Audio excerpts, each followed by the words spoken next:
Olga Tellis बनाम बम्बई नगर निगम के मुकदमे में न्यायालय ने एक महत्वपूर्ण फैसला दिया। इस फैसले में अदालत ने आजीविका के अधिकार को जीवन के अधिकार का हिस्सा बताया।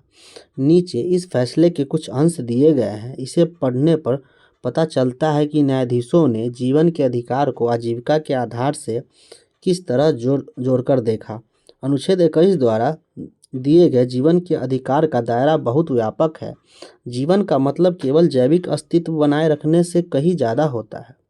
इसका मतलब केवल यह नहीं कि कानून के द्वारा तय की गई प्रक्रिया जैसे मृत्युदंड देने और उसे लागू करने के अलावा और किसी तरीके से किसी की जान नहीं ली जा सकती। जीवन के अधिकार का यह एक आयाम है।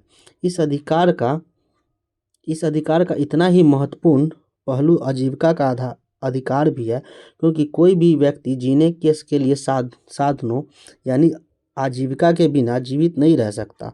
किसी व्यक्ति को पटरी या झुग्गी बस्तियों से उजाड़ देने पर उसके आजीविका के साधन फौरन नष्ट हो जाते हैं। यह एक ऐसी बात है जिसके हर मामले में साबित करने की जरूरत नहीं है। प्रस्तुत मामलों में आनुभविक साक्ष्यों में यह सिद्ध हो जाता है कि याचिकाकर्ता झुग्गियों और पटरियों पर रहते हैं, क्योंकि वे शहर में छोटे मोटे काम धंधे में लगे होते हैं और उनके पास रहने के लिए कोई और जगह नहीं होती। वे अपने काम करने की जगह के आसपास किसी पटरी पर या झुग्गियों में रहने लगते हैं। इसलिए अगर उन्हें पटरी या झुग्गियों से हटा दिए जाए तो उनका रोजगार ही खत्म हो जाएगा।